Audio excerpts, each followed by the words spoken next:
કર્ણાટકમાં બેંગ્લોરથી 500 કિલોમીટર દૂર ધારવાડ જિલ્લાનું એક નાનકડું લોકુર ગામ.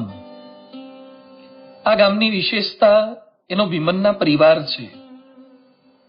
આ પરિવાર પર રિસર્ચ કરવા માટે પ્રત્યેક મહિને મુંબઈ, બેંગ્લોર અને પુનાથી 10-12 છાત્રો ત્યાં પધારે છે.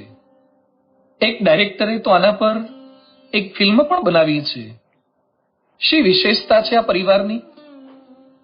પરિવારની અંદર 80 પુરુષો અને 60 મહિલાઓ એક સાથે રહે છે, એક રસોડે જમે છે. 18 વર્ષ સુધીના 30 જેટલા બાળકો બાલિકાઓ, યુવક યુવતીઓ સાથે રમે, જમે, ભણે, ઉછેર પામે છે. 6 વર્ષ સુધી દુકાળની પરિસ્થિતિ હતી તો દેવું થઈ ગયું, 4 કરોડ જેટલું દેવું થઈ ગયું. છતાં પણ આ પરિવાર આપત્તિની અંદર સ્થિર રહ્યો છે. આશ્ચર્ય ઉપજાવે, અહોભાવ થાય અને આદર આપવાનું મન થાય તેવો આ પરિવાર છે. જ્યારે સામે પક્ષે ગુજરાતના એક મહાનગરની અંદર 5 કરોડનો ફ્લેટ, 5 BHK નું મકાન, એ પણ 15મા માળે મકાન, અને 5 BHK ના મકાનમાં 5 સભ્યો જ રહે, દરેકના અલગ અલગ રૂમ. છતાં પણ પરિવારની અંદર સમયે સમયે અવારનવાર વિખવાદ થાય, વિવાદ થાય. એ જ પરિવારના એક યુવાને મને વાત કરી હતી કે સ્વામી, અમારે ઘરમાં જ્યારે એકબીજા સાથે વાત કરવાની હોય ત્યારે વોટ્સએપથી જ વાત કરીએ છીએ. બધું શા માટે આવું? મને કે સામે આવે છે ત્યારે સંઘર્ષ થાય છે. સમજાયું ને યુવા મિત્રો? આનું કારણ છે ટ્યુનિંગનો અભાવ. વિશ્વવિખ્યાત ગાયક હોય, પ્રસિદ્ધ તબલાવાદક હોય કે લોકપ્રિય કીબોર્ડ પ્લેયર હોય, ઘરે ઘરે ગુંજાવનાર ગિટાર વાદક હોય કે ગમે તેવી વેદનાને વાચા આપનાર વાંસળી વાદક હોય, પણ બધાએ પરસ્પર એકબીજાના સૂર અને તાલનું ટ્યુનિંગ કરવું પડે ત્યારે સિમ્ફની સર્જાય છે. એમ પરિવારની અંદર પણ નાના મોટા સૌ કોઈએ પોતાના સૂરને બીજાના સૂરની અંદર મેળવવો પડે છે તો સિમ્ફની સર્જાય છે. પણ કમનસીબી એ છે કે પ્રેમ, પદ, પૈસો અને પ્રતિષ્ઠા માટે આજનો યુવા વર્ગ પારકી વ્યક્તિના સૂરમાં પોતાનો સૂર મેળવી શકે છે, પરંતુ પોતાને જન્મ આપનાર, કર્મની કળા શીખવનાર અને ધર્મનું ધાવણ પાનાર પોતાના પરિવારજનોના સૂરમાં પોતાનો સૂર મેળવી શકતો નથી, જેને કારણે બેસૂરું સંગીત સર્જાય છે. તો આજના આ વિષયની અંદર આ વાતને આપણે સમજવાના છીએ. પરિવારના સૂરની અંદર આપણા સૂરને કઈ રીતે મેળવીને એક સુરીલું સંગીત કઈ રીતે સર્જી શકીએ, 6 સિદ્ધાંતોથી અને તે વિષયને અનુરૂપ વર્કશોપ દ્વારા આ વિષયને સમજવાનો પ્રયાસ કરીએ. ફર્સ્ટ પ્રિન્સિપલ, લવ ફોર ફેમિલી. પરિવારને પ્રેમ કરો. યુવાન અવસ્થા એટલે પ્રેમની અવસ્થા. કોઈક પ્રેમ કરે તે ગમે, અને તેમાં પણ કોઈકને પ્રેમ કરવાનો થાય એ તો બહુ જ ગમે. વરસાદ તો મોટે ભાગે ચોમાસાની અંદર જ વરસે, પરંતુ યુવાનના હૃદયમાં રહેલી પ્રેમરૂપી વાદળીઓ તો ભર ઉનાળે પણ વરસી પડતી હોય છે, પાત્ર કે કુપાત્ર જોયા વિના. એક અજાણ્યો મેસેજ, એક અનનોન નંબરમાંથી આવેલો વોટ્સએપનો સંદેશ અથવા તો ફેક એકાઉન્ટમાંથી આવેલી એક લાઈક આજના યુવા વર્ગને પાણી પાણી કરી દે છે, લૂઝ મોશન જેવો ઢીલો કરી નાખે છે. આજના યુવાનો એક્ટરો, ક્રિકેટરો, ફેસબુકિયા ફ્રેન્ડ્સ કે ઇન્સ્ટાગ્રામના ઇશ્ક પૂજારીઓને ઉધાર દિલે ચાહી શકે છે, પરંતુ પોતાના પરિવારને જ પ્રેમ કરવામાં કરકસર, ખાલી કરકસર નહીં, ક્યારેક તો કંજુસાઈ કરે છે. અમેરિકાના બાળકોનું એક સર્વેક્ષણ થયું હતું. 59% જેટલા બાળકોએ પોતાને મમ્મી કરતા ટીવી વધારે ગમે છે તેવી વાત કરી હતી. મિત્રો, પરિવારના સભ્ય તરીકે આપણા સ્વજનોને સ્નેહ કરવો તે આપણી પ્રથમ જવાબદારી છે. બહારના લોકો તમે બુદ્ધિમાન છો, ધનવાન છો, રૂપવાન છો, કળાવાન છો, શક્તિમાન છો એટલે તમને ચાહે છે, એટલે તમે એમને ગમો છો. પણ એમાંથી એકાદું પાસું પણ જો ઓછું થયું તો કદાચ ન પણ ગમો, પણ તમારા પરિવારજનોને આમાંથી કદાચ કંઈ જ ન હોય, પણ તમે એમના છો ને એટલે એમને ગમો છો, અને આ જ સ્નેહ કાયમી છે.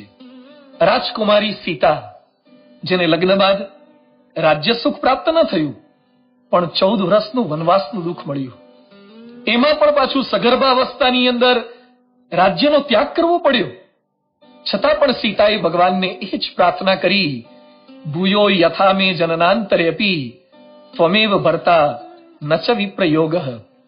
જો મને પુનઃ જન્મ મળે તો જન્મો જન્મ રામનું સાનિધ્ય જ મને પ્રાપ્ત થાય. શું આપણે આ જ પરિવારને ફરીથી પસંદ કરીએ ખરા? પરિવારનો પ્રેમ તમને અગવડો, આપત્તિ, અપમાનો અને અસફળતામાં પણ ટકાવી રાખશે. એક અવકાશ યાત્રીએ પોતાની અનુભૂતિ જણાવી હતી કે સ્પેસ કોલોનીમાં પરિવારથી દૂર દિવસો સુધી, મહિનાઓ સુધી રહેવાનું થયું. એવા સમયે જ્યારે હતાશા આવે, નિરાશા આવે, ત્યારે હું મારા પરિવારનો ગ્રુપ ફોટો નજર સમક્ષ રાખતો હતો. તેમાંથી મને હૂંફ મળતી હતી. હા, પરિવારનો પ્રેમ એ સંજીવની છે. એટલે જ અમેરિકન રાષ્ટ્રપ્રમુખ ઓબામા પણ બોલ્યા હતા કે જ્યારે હું છેલ્લા શ્વાસ લઈ રહ્યો હોઈશ અને વીતેલી જિંદગી વિશે વિચાર કરતો હોઈશ, ત્યારે મારું કોઈ ભાષણ કે મેં સહી કરેલો કાયદો એ મને યાદ નહીં આવે, પરંતુ મેં મારા પરિવાર સાથે વિતાવેલી એ કિંમતી પળો ચોક્કસ મને યાદ આવશે. આપણા માટે પ્રાણવાયુની ગરજ સારનારો આપણા પરિવારનો પ્રેમ છે. અને જો પરિવારજનો માટે પ્રેમ હોય તો સહેજે આદર પણ રહે. સરદાર વલ્લભભાઈ પટેલ કોર્ટમાં કેસ લડતા હતા અને એ સમયે તેમના વૃદ્ધ માતુશ્રી તેમને મળવા માટે આવ્યા. સરદારે લેશ માત્ર ઝંખવાણા પડ્યા વગર, અણગમો દર્શાવ્યા વગર માતાને પ્રણામ કર્યા, ચરણ સ્પર્શ કર્યો. કદાચ સરદારની વાત તો જૂની લાગે, પરંતુ માનનીય પ્રધાનમંત્રી નરેન્દ્રભાઈ મોદીના માતૃપ્રેમના તો આપણે સાક્ષી છીએ. જ્યારે જ્યારે પોતાની માતાને મળવા માટે આવે ત્યારે અચૂક તેમનો ચરણ સ્પર્શ કરે છે, પ્રેમથી તેમની સાથે ગોઠડી માંડે છે. યુવા મિત્રો, પ્રભુ કૃપાએ આપણને આવો સુંદર પરિવાર મળ્યો છે, તો તેમને સમય આપવો, સ્નેહ આપવો, તેમને સન્માન આપવું. ક્યારેય પરિવારજનોનો તિરસ્કાર ન કરવો, અનાદર ન કરવો, એ આપણી નૈતિક ફરજ છે. ચાલો, લવ ફોર ફેમિલી એ સિદ્ધાંતને સમજવા માટે એક વર્કશોપની અંદર જોડાઈએ.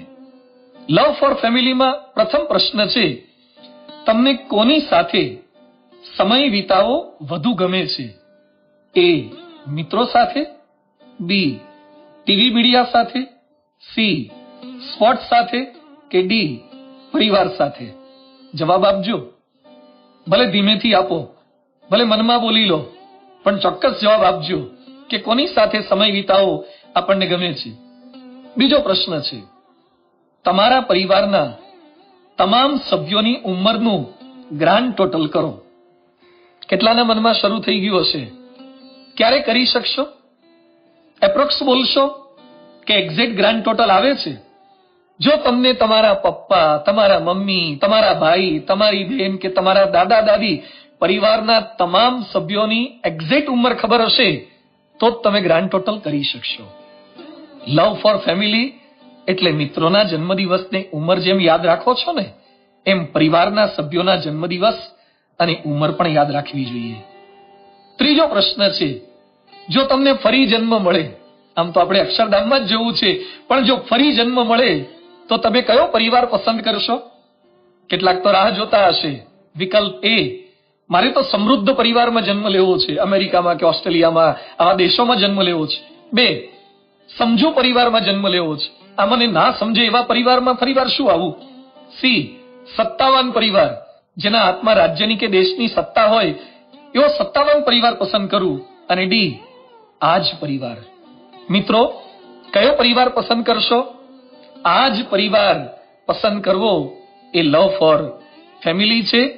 હવે સેકન્ડ પ્રિન્સિપલને સમજીએ, લોયલ વિથ ફેમિલી. પરિવારને વફાદાર રહો. એકવાર એક માછલીના નાના બચ્ચાએ પોતાની માતાને પ્રશ્ન કર્યો કે મમ્મી, આપણે પાણીમાં જ રહેવાનું, જન્મ પણ પાણીમાં અને મૃત્યુ પણ પાણીમાં, લગ્ન પણ પાણીમાં, છૂટાછેડા પણ પાણીમાં, સ્કૂલ પણ પાણીમાં, કોલેજ પણ પાણીમાં, બધી જ ક્રિયા પાણીમાં. અને માણસો બધા જમીન પર હરે ફરે, તો આપણે કેમ જમીન પર નહીં રહેવાનું? ત્યારે માછલીએ સરસ પ્રત્યુત્તર આપ્યો કે બેટા, ફિશ હોય એ પાણીમાં રહે અને સેલ્ફિશ હોય ને એ જમીન પર રહે. પોતાના થોડાક સ્વાર્થ માટે પારકા પોતાના બધા સાથે દગો કરી શકે તેનું નામ માણસ. પણ એક કહેવત છે, સાપ ભલે બધે વાંકો ચાલે પણ એને દરમાં તો સીધા થઈ જ જવું જોઈએ. બહાર દુનિયા સાથે ભલે તમે ડ્યુઅલ સિમ કાર્ડની પર્સનાલિટી રાખો, પણ પરિવારના સભ્યો સાથે તો પારદર્શકતા કેળવવી જ જોઈએ, વચનબદ્ધતા અને વફાદારી રાખવી જ જોઈએ. પરિવાર સાથે વફાદારી એટલે તેમની સાથે ખોટું બોલાય નહીં. ક્યાં વફાદારી તૂટે છે, ક્યાં અસત્ય બોલાય છે? અભ્યાસ બાબતે સ્કૂલ કોલેજના બાને બીજી જગ્યાએ ફરવા જઈએ અને ઘરના સભ્યો સાથે ખોટું બોલીએ. ખરાબ રિઝલ્ટ આવે છતાં પણ જણાવવાનું નહીં.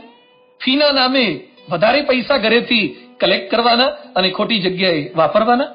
મોજશોખ માટે કદાચ કેટલાક ઘરમાં ચોરી પણ કરી બેસે. દુરાચારમાં સપડાઈને સટ્ટો રમે, મેચ ફિક્સિંગની અંદર જોડાય. આ પણ પરિવાર સાથે અવફાદારી છે, બેવફાદારી છે. ખાવા પીવા બાબતે પણ ક્યારેક ખોટું બોલી જાય. અભક્ષ્ય ખાણીપીણી ખાતા હોય છતાં પણ પરિવારની અંદર જણાવે પણ નહીં. દુરાચારી મિત્રોનો સંગ હોય, એની સાથે ચેટિંગ, એની સાથે ડેટિંગ, છતાં પણ પરિવારના સભ્યોને ખબર પણ ન પડવા દે. અરે વર્ષોથી જેની સાથે પ્રેમમાં હોય, લગ્નનું પાકું કરી લીધું હોય, પાકું નહીં કોર્ટ મેરેજ કરી પણ લીધા હોય, છતાં પણ ઘરમાં ગંધ પણ ના આવવા દે. આ બેવફાદારી છે.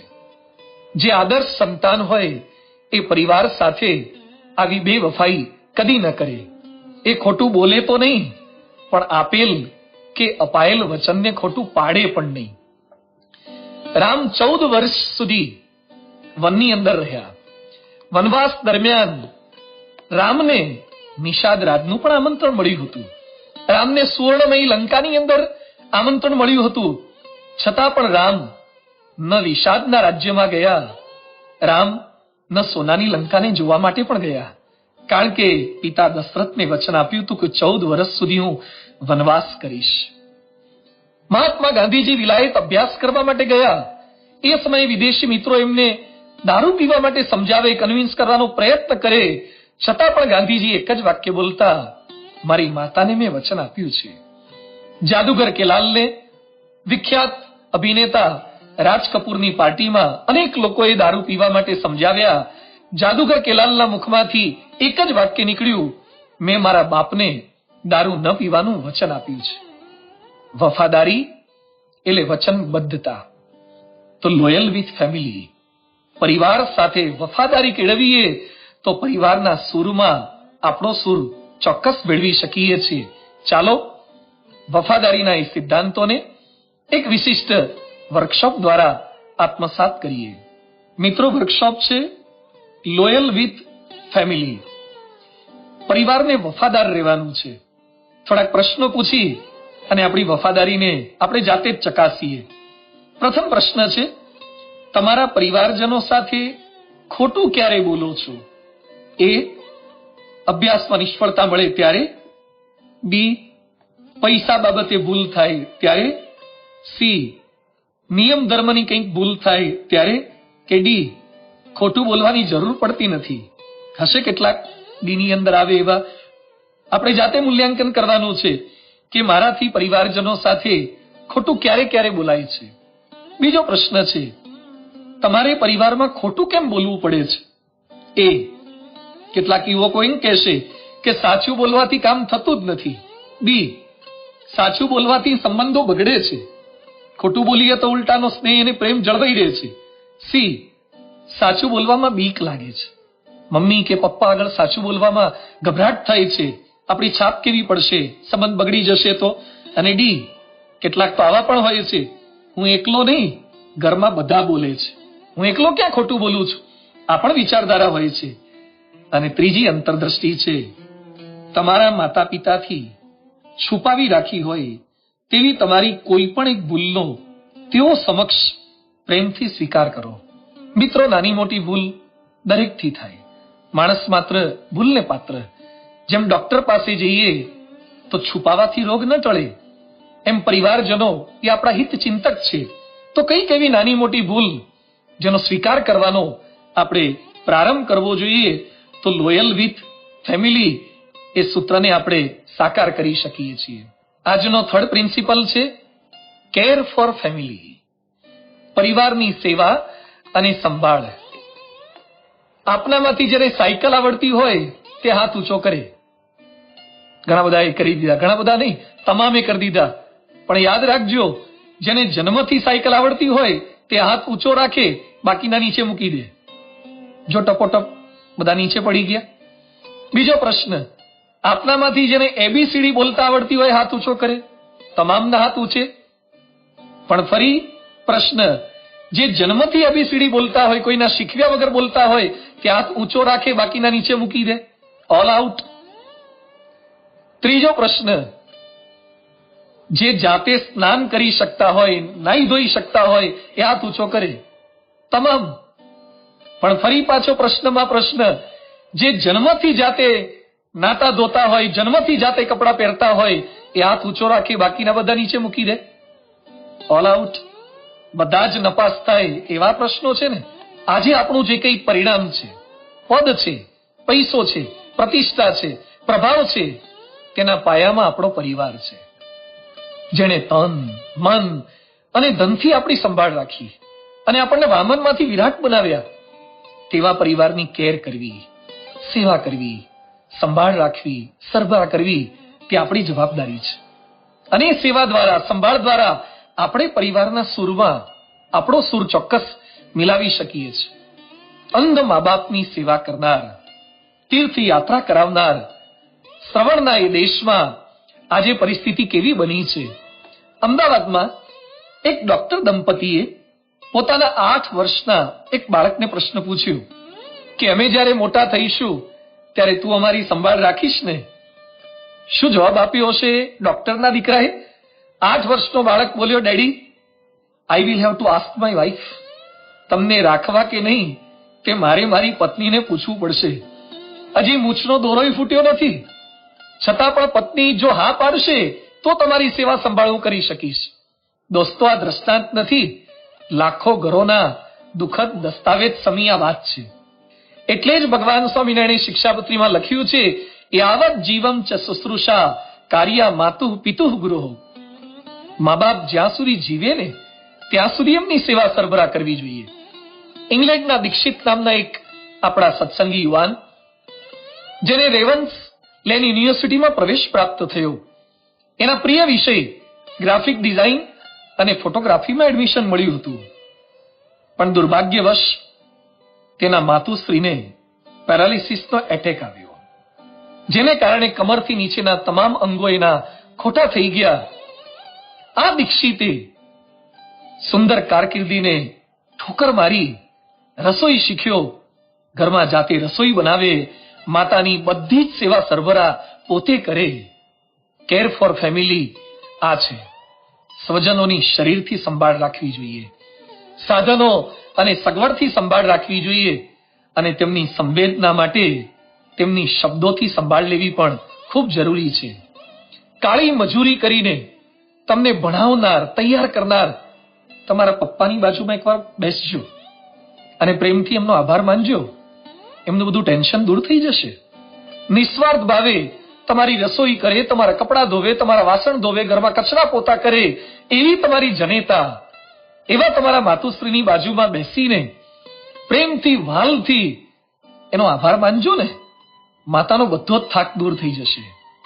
યુવા મિત્રો, ચંદ્ર કે મંગળ પર છુપાયેલા પાણીને શોધવા માટે કરોડો રૂપિયાનો ખર્ચો આજે થઈ રહ્યો છે, પણ આપણા પરિવારજનોની આંખમાં છુપાયેલું પાણી, આપણા પરિવારજનોની આંખમાં ડોકાતા આંસુના બુંદ, એ જોવાના રહી ના જાય, તેનું ધ્યાન રાખજો. તો પરિવારની સંભાળ એટલે આ છે. તો ચાલો આપણા પરિવારે આપણા માટે સેવા સંભાળના કેવા સાથિયા પૂર્યા છે તેને એક સંવેદનાસભર વિડીયો દ્વારા માણીએ, અને ત્યારબાદ એ સેવા સંભાળનું, એ સમર્પણનું ઋણ ચૂકવવાના રાજમાર્ગને શીખીએ એક પ્રેરક વર્કશોપ દ્વારા. બાળપણમાં હું જ્યારે પથારી બગાડતો ત્યારે મને સૂકે સુવડાવી એ ભીની પથારીમાં મારી માતા સૂઈ જતા. એક સમયે મને માત્ર મનોરંજન લાગતી દાદાની વાર્તાઓ આજે જીવનની કઈ કેટલી આટી ઘૂંટીઓના સમાધાન આપે છે. નાનપણમાં દાદીએ ભગવાનની મૂર્તિ સામે હાથ જોડીને ઉભા રહેતા શીખવ્યું. ત્યારે કંટાળાજનક લાગતું, પણ હા, આજે એ જ મૂર્તિના દર્શન જીવનના કપરા સમયે સ્થિરતા આપે છે. રક્ષાબંધનના દિવસે રાખડી બાંધીને મારી પાસે રક્ષાનું વચન માંગતી મારી બહેન ખરેખર તો જીવનની કોઈ પણ પરિસ્થિતિમાં હંમેશા મારી ઢાલ બનીને ઊભી રહી છે. ના બેટા, અમને આવું બધું ના ફાવે એમ કહી પોતે હંમેશા કીપેડ વાળો ફોન જ વાપર્યો, પરંતુ મને લેટેસ્ટ ટેકનોલોજી વાળો સ્માર્ટફોન મળે તેની હંમેશા દરકાર કરી.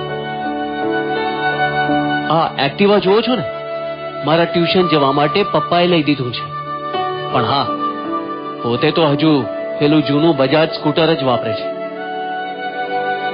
યાદ છે પેલા દિવસે બપોરે અચાનક જ મને તાવ ચડેલો, ત્યારે પપ્પા એમની ઇમ્પોર્ટન્ટ મીટિંગ છોડીને મારી પાસે દોડી આવ્યા હતા. પણ જ્યારે એમને પેટમાં દુખાવો થયો ત્યારે હું ક્યાં હતો? મારે તો આજે પિઝા જોઈએ. મારે તમારા સૂકા રોટલા નથી ખાવા. હું આજ નથી જમવાનો. મારા આવા કેટલાય નાટકો તેમણે હસતે મોંએ સહન કર્યા, પણ મને ક્યારેય જાણ ન થવા દીધી કે મારા આ મોજ શોખ પૂરા કરવા તેમણે પોતાના પેટ પર કેટલા પાટા બાંધ્યા છે. મિત્રોની સાથે ગાડરિયા પ્રવાહમાં તણાઈને મેં પણ કેનેડા જવાની હઠ પકડી હતી. 4 વાર IELTS ની એક્ઝામ આપવા છતાં હું ધાર્યું પરિણામ તો ન જ લાવી શક્યો. પણ મને ક્યાં ખબર જ હતી કે મારી એક્ઝામની ફીસ મારી માનું મંગળસૂત્ર ગીરવી મૂકીને ભરાઈ હતી. એક સમયે મારી સાથે જ અભ્યાસ કરતા મારા ખાસ મિત્રો આજે દારૂ, સિગરેટ એટલી હદ સુધી પહોંચી ગયા છે કે બોલતા મારી જીભ પણ ના ઉપડે. પણ હા, બાળપણથી જ દાદા દાદી, મમ્મી પપ્પાએ આપેલા સંસ્કારોને કારણે જ હું આ બધાથી દૂર રહી શક્યો છું. ખરેખર મારા સ્વપ્ન સાકાર કરવા મારા પરિવારે સહન કર્યું, સાદગી રાખી, સંયમ રાખ્યો. ખરેખર કેટલું કર્યું છે મારા સ્વપ્નાઓ સાકાર કરવા. ચાલો પરિવારની સેવા, પરિવારની સંભાળ કઈ રીતે કરી શકીએ, પરિવારની સેવાના સાથિયામાં રંગ પૂરીએ એક સુંદર વર્કશોપ દ્વારા. Workshop care for family. પરિવારની સંભાળ આપણે યોગ્ય રીતે રાખી શકીએ છીએ ખરા? પ્રથમ પ્રશ્ન છે, તમારા પરિવારજનોએ તમારા માટે આજ સુધી જે ભોગ આપ્યો છે તેની યાદી બનાવો. અઘરો પ્રશ્ન છે, કારણ કે લિસ્ટ ખૂબ લાંબુ થઈ જાય એવું છે, પણ છતાં એકાદ વાર પ્રયત્ન તો કરજો. બીજો પ્રશ્ન, પરિવારજનોના ભોગ સમર્પણનું ઋણ ચૂકવવા માટે તમે નીચેનામાંથી કઈ રીતે મદદ કરી શકો? A. ઘરકામમાં મદદ કરી શકાય. B. બીમારીમાં સેવા સંભાળ રાખી શકાય. C. નોકરી ધંધાથી કંઈક આર્થિક મદદ કરી શકાય. અને D. તેમની નાની મોટી ઈચ્છાઓ પૂર્ણ કરવામાં મદદરૂપ થઈ શકાય. આમાંથી જ્યાં આપણાથી શક્ય હોય ત્યાં પરિવારને મદદરૂપ થઈએ તો કંઈક નાનું મોટું ઋણ ચૂકવ્યું ગણાય. ત્રીજો પ્રશ્ન છે, જે મા બાપની આજીવન સેવા કરવાના હોય તેવા યુવકો હાથ ઊંચો કરી જોરથી જય સ્વામિનારાયણ બોલો. બોલ્યા બધા? કેટલા બોલ્યા? કેટલાક લોકોને ગભરામણ છે કે આવનારા પાત્રને પૂછવું પડશે, ત્યાં સુધી હા નહીં પાડી દેવાય. આજીવન સેવા કરવી છે. BAPS નો યુવાન તો જીવનના છેલ્લા શ્વાસ સુધી પરિવારજનોની અને માતા પિતાની સેવા સંભાળ રાખે તો કેર ફોર ફેમિલી એટલે આ સિદ્ધાંતોને આત્મસાત કરવાનો, કંઈક નાનો મોટો આપણી અંદર ઉમેરો કરવાનો પ્રયાસ કરીએ. ફોર્થ પ્રિન્સિપલ છે બેર ફોર ફેમિલી, પરિવારને સહન કરો, પરિવાર માટે સહન કરો. તારીખ 12/4/2005 રોજ અમદાવાદમાં એક ગરીબ પિતાએ પોતાની 2 દીકરીઓને કિચન લેવાની ના પાડી. એમાં 12 અને 16 વર્ષની 2 પુત્રીઓ ઘર છોડીને જતી રહી. તારીખ 2/1/2005 રોજ રાજપીપળામાં માતાએ પૈસા ઉડાવનારા પોતાના બેકાર પુત્રને પૈસા આપવાની ના પાડી અને છરી મારીને માતાની હત્યા કરી નાખી.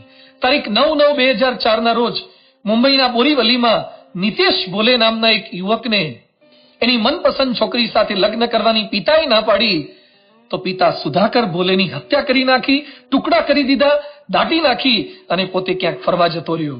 નેપાળના રાજકુંવર દીપેન્દ્રએ લગ્નની અંદર વિઘ્નરૂપ થનારા પોતાના પરિવારના 7 સભ્યોની હત્યા કરી અને પોતે પણ આત્મહત્યા કરી લીધી.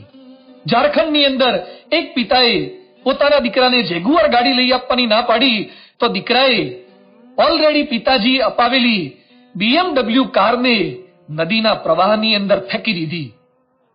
આ પરિણામો છે સંતાનોની પારિવારિક અસહનશીલતાના. જીમમાં જઈને 6 પેક બોડી બનાવીને કોઈ ગમે તેવા પંચ મારે છતાં પણ યુવા વર્ગ સહન કરી શકે છે, પરંતુ પરિવારમાં પડતી થોડીક અગવડ, થોડીક અવ્યવસ્થા, થોડાક અપમાનો, શબ્દો કે શિખામણો એ કેમ સહન કરી શકતા નથી? જો જવાબદારી સમજાય તો પરિવારનું દુઃખ એ આપણું દુઃખ બની જાય છે. જંગલમાં જતા રામને અનુસરવા માટે સીતાજી તૈયાર થઈ ગયા. આજ્ઞા તો કેવળ રામને હતી, પણ રામનું દુઃખ એ મારું દુઃખ છે. રામ એકલા શા માટે આ કષ્ટ સહન કરે? મારે પણ તેમાં ભાગીદાર થવું જોઈએ.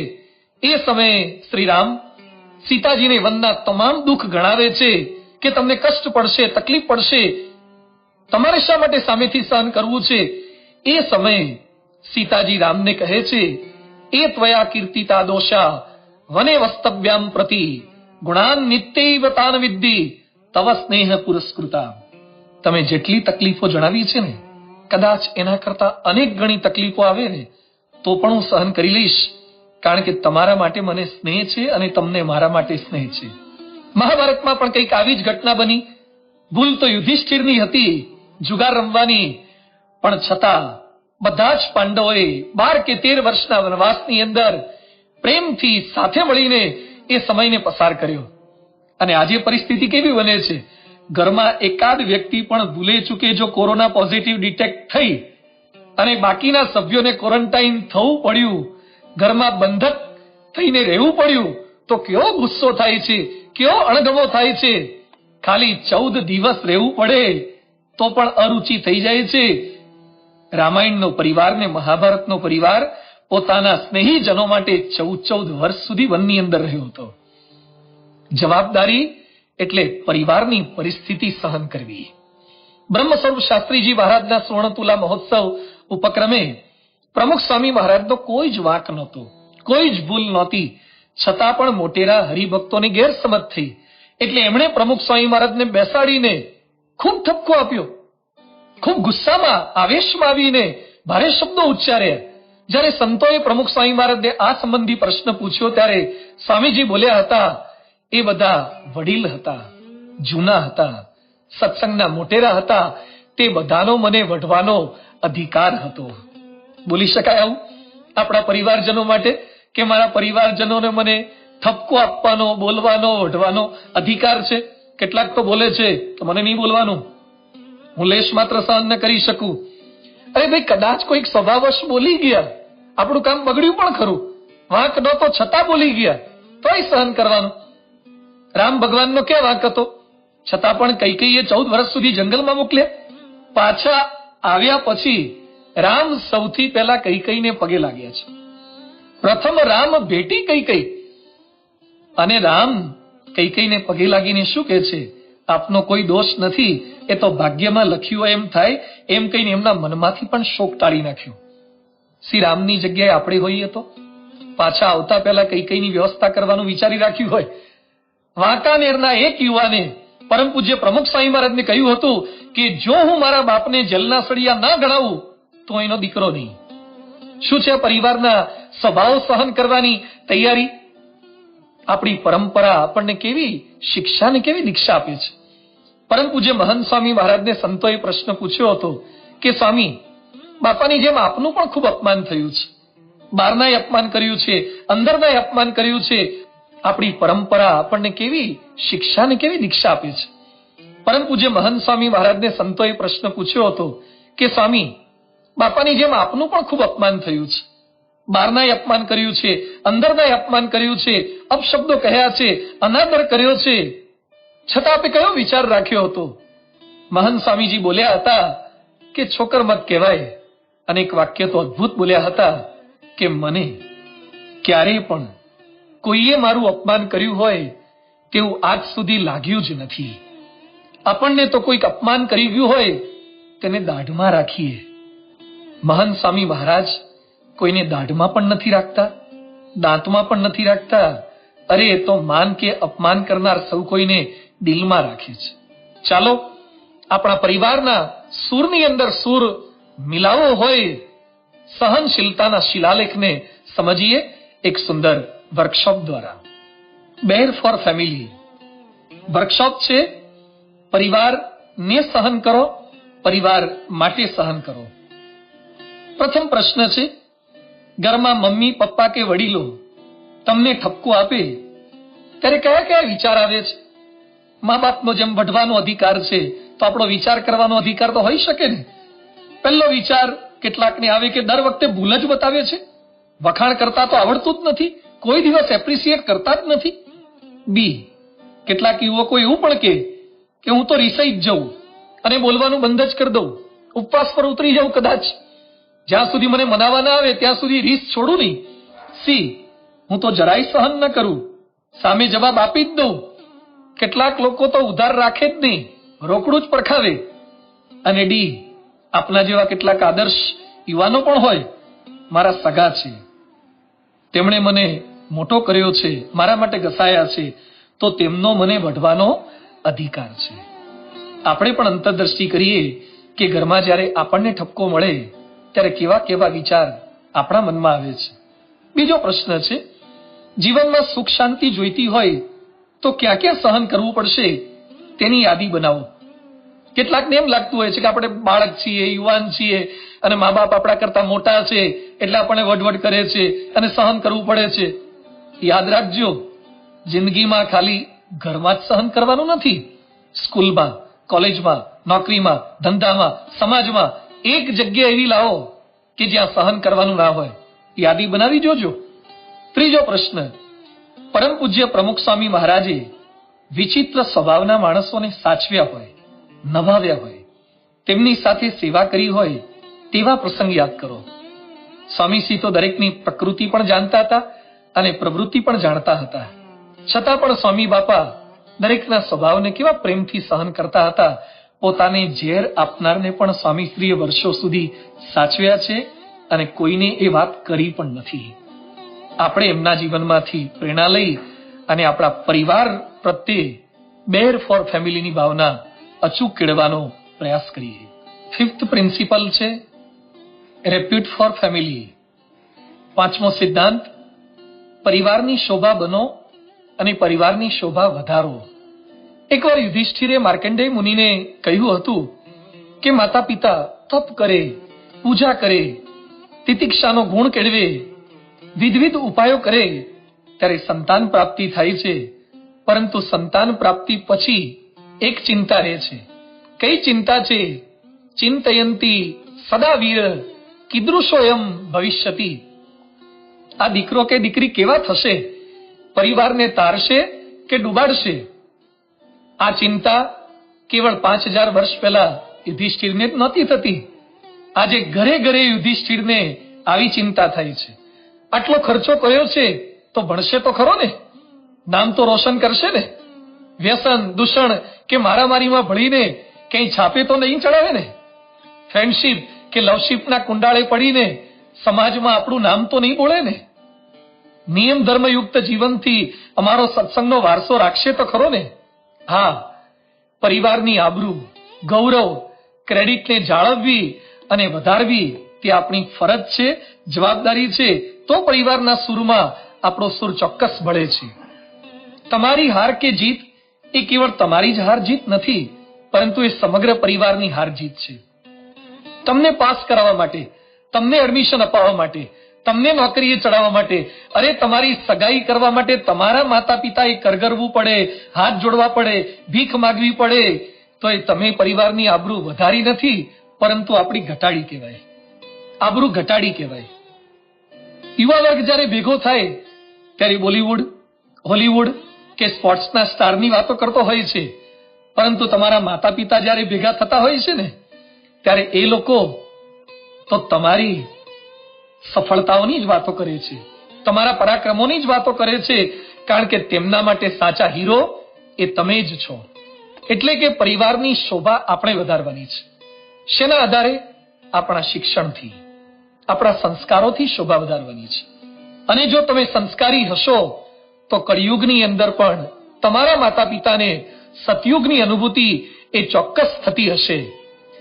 અમદાવાદના 14 વર્ષના યજ્ઞેશ નામના એક યુવાનને તેના પિતાએ તેના જન્મદિવસે વુડલેન્ડ કંપનીના મોંઘા ભાવના બૂટ તેને ભેટમાં આપ્યા. યજ્ઞેશે એના પિતાને કહ્યું કે પિતાશ્રી, મારા જન્મદિવસની ભેટ આપવી હોય તો મારે કેવળ મોંઘા બૂટ નથી જોઈતા, તમારી બીડી સિગારેટની ગિફ્ટ મને આપો.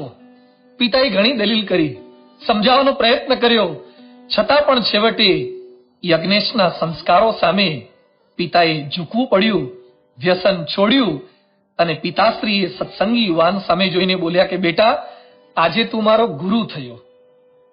પોતાની આ જવાબદારી સમજીને બીએપીએસના લાખો બાળકો, બાલિકાઓ, યુવક યુવતીઓએ પોતાના પરિવારજનોને, ન કેવળ પોતાના પરિવારજનોને, બીજા અનેક પરિવારજનોને નિર્વ્યસની બનાવ્યા છે અને પિતૃ ઋણ અને સમાજનું ઋણ અદા કર્યું છે. રામાયણમાં એક સરસ પ્રસંગ આવે છે. લંકામાં વિજય પ્રાપ્ત કર્યા પછી હનુમાનજી રામને પોતાના ઘરે લઈ ગયા, પધરામણી કરાવી. આ દ્રશ્ય જોઈ, આવો ઉત્સવ જેવો પ્રસંગ જોઈ અને માતા અંજનીની આંખમાંથી આંસુ આવી ગયા અને પોતે બોલી ઉઠ્યા, ધન્ય છે મારી કુખને કે ભગવાનને ઘેર તેડી લાવે તેવો પુત્ર મારા પેટે અવતર્યો. આજે કેટલાક છોકરાઓ પાનના ગલ્લાના બિલ ઘરે લાવે એવા હોય છે, પોલીસોની ઘરે પધરામણી કરાવે એવા હોય છે. પરિવારની શોભા વધારવાની છે. શેનાથી? આપણા નીતિ નિયમ ધર્મયુક્ત જીવનથી. તિલક ચાલના સહિત તમે પૂજા કરતા હોય, નિયમ ધર્મ વાળું જીવન હોય, સેવા ભક્તિ ભરેલું તમારું જીવન હોય, તો તમારી શોભા તો વધે જ છે, પરંતુ તમારા મા બાપ પણ ગૌરવભેર સંસ્થામાં અને સમાજની અંદર પોતે નીકળી શકે છે. ઘરને એક મંદિર બનાવવાની જવાબદારી એ પણ આપણી છે. તુજ સંગે કોઈ વૈષ્ણવ થાય તો તું વૈષ્ણવ સાચો. ચેરિટી બિગિન્સ એટ હોમની જેમ મિત્રો, સત્સંગ આપણે કરવાનો અને આપણા પરિવારજનોને સત્સંગ કરાવવાનો. આપણા પરિવારજનોને અક્ષર પુરુષોત્તમ મહારાજની ઓળખ કરાવીએ, પ્રગટ ગુણાતીત સંતની ઓળખ કરાવીએ, સત્સંગના રંગે રંગીએ, આપણા પરિવારને નિર્વ્યસની બનાવીએ, તો ચોક્કસ આપણા ઘરમાં સંગીતના સુરીલા સુરો રેલાશે. ચાલો પરિવારની રેપ્યુટેશનને કઈ રીતે વધારી શકીએ એ વાતને સમજીએ એક વિશિષ્ટ વર્કશોપ દ્વારા. વર્કશોપ છે રેપ્યુટ ફોર ફેમિલી. પરિવારની શોભા કઈ રીતે બની શકીએ, પરિવારની શોભા કઈ રીતે વધારી શકીએ, નિહાળજો સ્ક્રીન પર. પ્રશ્નો તરફ નજર કરજો. 1. તમારા પરિવારનું ગૌરવ વધારવા માટે તમે નીચેનામાંથી શું શું કરી શકો? A. મહેનત કરીને હું સારું પરિણામ લાવીશ. B. સમાજમાં સફળ અને શોભાસ્પદ નામ બનાવીશ. C. નિયમ ધર્મયુક્ત જીવન બનાવીશ. અને D. સેવા ભક્તિ સમર્પણથી સ્વામી બાપાને રાજી કરીશ. આપ જ વિચાર કરજો, આપ શું કરી શકશો ગૌરવ વધારવા માટે. બીજો પ્રશ્ન છે, શક્ય હોય ત્યારે તમારી નાની મોટી સફળતાનો યશ તમારા પરિવારજનોને આપવાનો પ્રયત્ન કરો. આ કરવા જેવું છે અને થઈ શકે એવું છે. સારું રિઝલ્ટ આવે, કંઈક નાનું મોટું કામ થયું હોય, ક્યાંક સફળતા મળી હોય, તો ભગવાનને સંતને તો યશ આપવાનો જ, પરંતુ સાથે સાથે પિતાજીને, માતુશ્રીને, ભાઈને, બહેનને, દાદા દાદીને થોડી ક્રેડિટ આપો ને, તો પણ આપણો સૂર એમના સૂરની અંદર ચોક્કસ ભળી જશે. અને ત્રીજું, મારી સાથે મોટેથી બોલવાનું છે, બધાએ ઝીલવાની છે આ પ્રતિજ્ઞા. મારા પરિવારને મારા લીધે નીચું જોવું પડે તેવી કોઈ જ ભૂલ હું કરીશ નહીં. ઝીલી છે ને પ્રતિજ્ઞા, તો કહેવાય રેપ્યુટ ફોર ફેમિલી. આપણે પણ આપણી પરિવારની શોભા ટકાવી રાખીએ અને વધારી શકીએ એવો પ્રયાસ કે એવો સંકલ્પ આ વર્કશોપના આધારે કરીએ. 6th પ્રિન્સિપલ છે રિફોર્મ ફોર ફેમિલી. 6થો સિદ્ધાંત છે પરિવાર માટે કંઈક સુધારો કરો. ક્યાં? આપણી અંદર. એક યુવકે મને થોડાક વર્ષો પૂર્વે પ્રશ્ન કર્યો હતો, પણ કે સ્વામી મારા માટે પ્રાર્થના કરશો? કરશું ને. શું પ્રાર્થના કરવાની છે? મારા પપ્પાનો બહુ ટકટક કરવાનો સ્વભાવ છે, તો ભગવાનને પ્રાર્થના કરો ને મારા પપ્પાનો સ્વભાવ સુધરી જાય. ચોક્કસ હું પ્રાર્થના કરીશ. બીજું કંઈ કરવું છે? હા સ્વામી, પ્રાર્થના કરો જ છો તો મારી મમ્મીનો સ્વભાવ શંકા કરવાનો સ્વભાવ છે. ઘડીએ ઘડીએ મારો મોબાઈલ ચેક કરે, કોનો મેસેજ આવ્યો, કોની સાથે વાત કરે છે, તો મારી મમ્મીનો સ્વભાવ પણ જરા સુધરી જાય એવી પ્રાર્થના કરજો ને. Sure, I will. હું ચોક્કસ તારા પપ્પા માટે, તારી મમ્મી માટે પ્રાર્થના કરીશ. બીજા કોઈના માટે કરવી જ? હા સ્વામી, રહી ગયું, મારી બેન માટે કરજો, કારણ કે એનો સ્વભાવ છે ને બહુ ઈર્ષાવાળો છે. મારી બધી જ ફરિયાદ મારા મમ્મી પપ્પાને કરી દે છે, તો મારી બહેનનો સ્વભાવ થોડોક સુધરી જાય ને એવી પ્રાર્થના એટલી ઠાકોરજીને કરજો ને. Sure, I will. હું ચોક્કસ પ્રાર્થના કરીશ. હજુ કોઈના માટે કરવી જ? અરે રહી ગયું મારે તો મારા દાદા દાદી માટે, કારણ કે મોટી ઉંમરે પણ બીજાની હળી કરવાનો સ્વભાવ એમનો જતો નથી. અમારી વાત બીજે ને બીજાની વાત અહીંયા, આ એમનો સ્વભાવ જતો રહે એવી કંઈક પ્રાર્થના કરજો. ચોક્કસ તારા સંકલ્પ પૂરા થાય એના માટે નીલકંઠવાણી મહારાજને અભિષેક કરીશ, પ્રાર્થના કરીશ. પછી મેં એને કીધું કે આટલા બધા માટે, આખા ફેમિલી માટે પ્રાર્થના કરવાની છે, તું એક જ બાકી રહી ગયો. તારા માટે કઈ પ્રાર્થના કરું ઠાકોરજીને કે તારામાં? તો એની સામે જોઈને મને કહેવા લાગ્યું કે ના સ્વામી, મારામાં કંઈક એવું તમને લાગે છે? મારામાં સુધારાની જરૂરિયાત લાગે છે? હું તો 100% સોનું છું, સાકરનું નાળિયેર છું. આઈ એમ okay, all is well.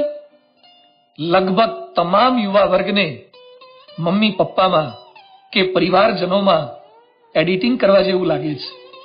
Mummy papa edit કરવા જેવા લાગે છે, અરે કેટલાકને તો ડિલીટ કરવા જેવા લાગે છે, પણ પોતાની જાતને તો સેવ એઝ ઇટ ઇઝ, પોતે તો જેવા છે એવા જ બરાબર છે. આદર્શ સંતાન તો પરિવારની સેવા માટે પોતાની જાતને રિફોર્મ કરે, પોતાની અંદર સુધારો કરે. મા બાપમાં સુધારો કરવાનો પ્રેમાગ્રહ, દુરાગ્રહ કે હઠાગ્રહ ન કરે. ભારતના ગૌરવ સમાન ચાણક્ય જ્યારે બાલ્યાવસ્થામાં હતા, એકવાર એમના માતુશ્રી એમની સામે જોયું અને થોડાક દુઃખી થઈ ગયા. ચાણક્યએ માતાને પ્રશ્ન કર્યો કે મારી સામે જોઈને શા માટે આપનું મુખ મ્લાન થઈ ગયું? એની માતા કહે છે, હું સામુદ્રિક ચિહ્નની જાણકાર છું, હું જ્યોતિષ શાસ્ત્ર થોડું ઘણું જાણું છું. જેના દાંતની ગોઠવણ આવી હોય તે મોટા થઈને પોતાના મા બાપની સેવા ન કરે. કયો દાંત? માતાએ બતાવ્યો. તરત રસોડામાં ગયા. થોડીક મિનિટો પછી હાથમાં ખલ લઈ અને લોહી લુહાણ વાળા મુખારવિંદ સાથે પાછા આવ્યા. માતા એકદમ ગભરાઈ ગયા. બેટા શું કરી નાખ્યું? માં, જે દાંત તારી સેવા કરવામાં નડવાનો હતો એને પાડી નાખ્યો, એને કાઢી નાખ્યો. માતાને દાઢમાં રાખે એવા કેટલાક હોય છે, માતા પિતા સામે જોઈને દાંત કાઢે એવા પણ કેટલાક હોય છે. અરે કેટલાક તો મા બાપના દાંત કાઢી નાખે ને પાડી નાખે એવા હોય છે. રિફોર્મેશન પોતાની જાતની અંદર. આદર્શ સંતાન તો પરિવારની સુખાકારી માટે પોતે ભોગ આપે. મહાભારતમાં સુંદર પ્રસંગ આવે છે. વિશ્વને ખબર પડી કે પિતા શાંતનુની પુનઃ લગ્ન કરવાની ઈચ્છા છે અને એના માટે પિતાશ્રીની પ્રસન્નતા માટે એમણે આજીવન બ્રહ્મચર્યની પ્રતિજ્ઞા લઈ લીધી, ભીષ્મ પ્રતિજ્ઞા લીધી. પરિવાર માટે કેવું બલિદાન! આજે કેટલાક પરિવારમાં જો કેટલાક દીકરા દીકરીની ઉંમર થઈ હોય છતાં પણ જો સગાઈ ન થઈ, લગ્નમાં થોડું ઘણું મોડું વહેલું થયું, એટલા ઊંચા નીચા થાય, એ પરિવારમાં ઝઘડા કરે, મા બાપને દોષ આપ્યા કરે, અમારા માટે કંઈ કરતા જ નથી, તો ભીષ્મ સામે થોડીક નજર રાખવાની છે. આવી પ્રતિજ્ઞા લેવાની જરૂરિયાત નથી, પરંતુ થોડોક આપણી અંદર સુધારો કરવાનો છે. આદર્શ સંતાન પરિવારની સ્થિતિ જોઈ સવળું જ ગ્રહણ કરે, એ દોષ ન દે. ન્યુયોર્કમાં 6 વર્ષનો એક એમેટ નામનો નાનકડો બાળક, એણે એકવાર પોતાના પિતા પાસે સાયકલની માંગ કરી. પિતા પાસે સગવડ તો હતી જ, પણ કોણ જાણે પરીક્ષા કરવા માંગતા હોય તેમ સાયકલના પૈસા ન આપ્યા. બાળકે પિતા સાથે ઝઘડો ન કર્યો, હઠ ન લીધી પૈસા લેવા માટે કે સાયકલ લેવા માટે. બાળકે પોતાની પાસે રહેલા પોતાના જૂના રમકડા એને ભેગા કર્યા, એને વેચી નાખ્યા. એમાંથી જે પૈસા આવ્યા એમાંથી નાનકડું એક મશીન લાવ્યો, ઘર ઘરાવું આઈસ્ક્રીમ બનાવવાનું મશીન લાવ્યો અને એને પોતાના ઘરની આગળ લઈને બેસે અને સ્કૂલ સિવાયના સમયે આઈસ્ક્રીમ બનાવે અને ત્યાં વેચે. બાળક આઈસ્ક્રીમ વેચવા લાગ્યો અને એમાંથી એ બાળક દર મહિને 1700 થી 2000 રૂપિયાની બચત કરવા લાગ્યો. બચત ભેગી થઈ એટલે સરસ સાયકલની ખરીદી એણે જાતે કરી. પિતા સાથે વિવાદ નહીં, પરંતુ પોતાના વર્તનમાં ફેરફાર કર્યો. પરમ પૂજ્ય પ્રમુખ સ્વામી મહારાજે લાખો સંતો ભક્તોને આજીવન રાજી રાખ્યા, દરેકને ગૂંથેલા રાખ્યા. એની પાછળનું કારણ શું હતું? એમણે પોતે જતું કર્યું હતું. એમણે પોતામાં સુધારો કર્યો હતો. પધરામણી કરવાની હોય, મુલાકાત આપવાની હોય, પત્ર લખવાના હોય, ફોન એટેન્ડ કરવાના હોય, સામે વાળો બદલાય એવી કોઈ જ અપેક્ષા નહીં. એ નહીં સમજે, મારે સમજવાનું છે. એટલે જ એક ચિંતકે સરસ કહ્યું છે, if everyone is happy with you, then you have done lots of compromise in your life. જો બધા જ તમારાથી રાજી હોય તો સમજજો કે તમે જ જતું કર્યું છે. ખાલી જતું કર્યું છે નહીં, બહુ જ જતું કર્યું છે અને સતત જતું કર્યું છે. આજે આપણે સંકલ્પબદ્ધ થઈએ, હું બીજાને સમજાવવાનો નહીં પણ સમજવાનો પ્રયત્ન કરીશ. હું મારી માગણી પર જ નહીં પરંતુ પરિવારની લાગણી ઉપર પણ ધ્યાન આપીશ. હું ખાલી મારો એકડો જ સાચો રાખીશ નહીં, પરંતુ કક વળી જઈશ અને પરિવારજનોને રાજી રાખવાનો પ્રયાસ કરીશ. હું હુ ઇઝ રાઈટ પર નહીં પરંતુ વોટ ઇઝ રાઈટ પર ફોકસ કરીશ. હું ફરિયાદો કે ફરમાઈશોનું લિસ્ટ નહીં બનાવું, પરંતુ મારા ઘરમાં મદદ અને મહિમાનો માહોલ રચીશ. તો મિત્રો, ચાલો આપણા પરિવારને રીકન્સ્ટ્રક્ટ કરવા માટે અને આપણી જાતને કઈ રીતે રિફોર્મ કરી શકીએ એને સમજીએ એક સુંદર વર્કશોપ દ્વારા. છેલ્લો વર્કશોપ છે રિફોર્મ ફોર ફેમિલી, પરિવાર માટે સુધારો. શું કરી શકીએ આપણે? અઘરું છે પણ છતાં કંઈક કરવા જેવું છે. પહેલો પ્રશ્ન છે, જેને લીધે તમારા પરિવારજનોને દુઃખ થાય છે તેવી તમારી એક કુટેવ આદતનો ત્યાગ કરો.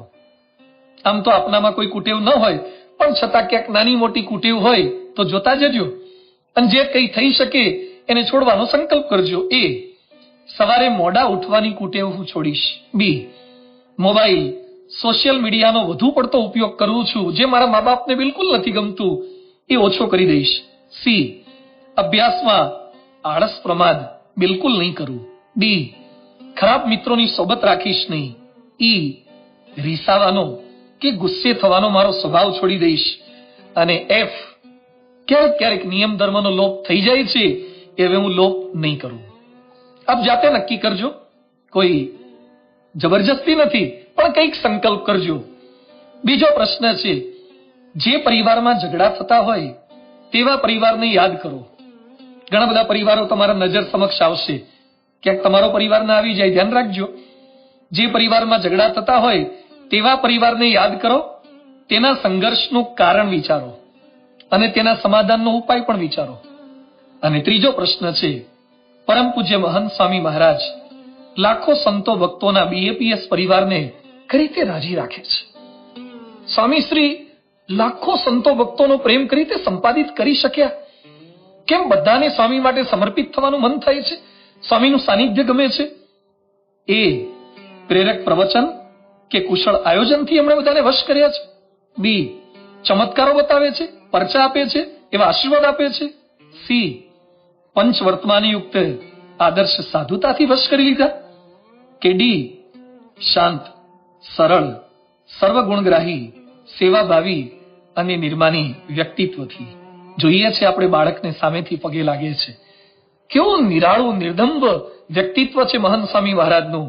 એક ચિંતકે કહ્યું છે, a house is built by hands but a home is built by hearts. ઘરની દિવાલો ભલે સિમેન્ટથી બનતી હોય, ઘરની દિવાલો ભલે સિમેન્ટથી જોડાયેલી હોય, પણ પરિવારના સભ્યો તો જોડાય છે પરસ્પરના સ્નેહ અને વિશ્વાસથી. પરસ્પરની સેવા અને સહનશીલતાથી, પરિવારના ગૌરવસભર કાર્યો અને સ્વ સુધારાથી. અને એવા જોડાઈ જશો કે કોઈ ગમે તેવો ભૂકંપ આવે છતાં તમારા પરિવારની ઈંટ પણ નહીં તૂટે, કાંકરી પણ નહીં ખરે, અરે પરિવારના સંબંધોમાં તિરાડ પણ નહીં પડે, અને લોકો બોલશે કે મજબૂતી એવી ઠસોઠસ ટકે વર્ષો વર્ષ, કારણ કે આ BAPS નો પરિવાર સંધાયો છે સત્સંગની સમજણથી. એનો પ્રારંભ આપણે આપણાથી કરીએ.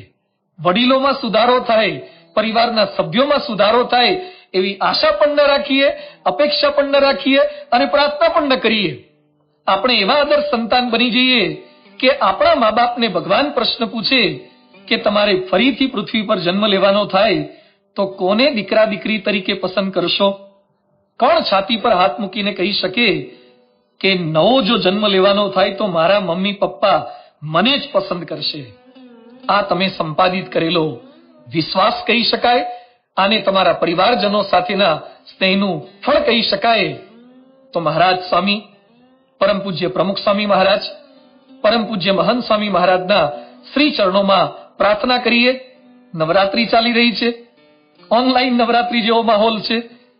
ભક્તિ પર્વની આપણે ઉજવણી કરીએ છીએ. નવરાત્રીમાં મોટે ભાગે શું કરતા હોય છે? એકલા તમે ગમે તેટલું સારું નાચો એનો કોઈ મહિમા નથી, પરંતુ તમારા મિત્રો સાથે, સાથીઓ સાથે એના સ્ટેપમાં તમારા સ્ટેપને મેળવી શકો તો જમાવટ થાય છે, તો સારું દેખાય છે. જેમ આપણે એકલા સારું નાચી શકીએ એટલું પૂરતું નથી, પરંતુ આપણા સાથી મિત્રો સાથે આપણા સ્ટેપને મિક્સ કરવા પડે છે. એમ આપણે ગમે તેટલું સારું ગાતા હોઈએ એ પૂરતું નથી, આપણા સાથીઓના સુરમાં આપણો સુર મેળવવો પડે છે. આજનો વિષય છે મિલે સુર મેરા તુમારા. તો આપણે આપણા સુરને પરિવારના સુરની અંદર સંમિલિત કરી શકીએ. સત્સંગના સહવાસથી, મહાન પુરુષોના આશીર્વાદથી, મહારાજ સ્વામીને ગુરુજનોના આશીર્વાદથી જીવનના છેલ્લા શ્વાસ સુધી સુરીલા સંગીતની રલાવી શકીએ. એ જ એમના શ્રી ચરણોમાં પ્રાર્થના. શ્રી સ્વામિનારાયણ ભગવાનની જય. બધા સંસ્કારો છે કે જે આપણને આ રીતના માતૃદેવો ભવ, પિતૃદેવો ભવ, આચાર્ય દેવો ભવ, આ બધી વાતો આપણા પૂર્વેથી ઋષિમુનિએ આપેલી છે. કારણ આપણે કુટુંબિક ભાવનાઓ છે, આપણા માતા પિતાને આદર આપવો જોઈએ. અહીં પાછો તમારે કહે છે ને ફાધર ડે, મધર ડે.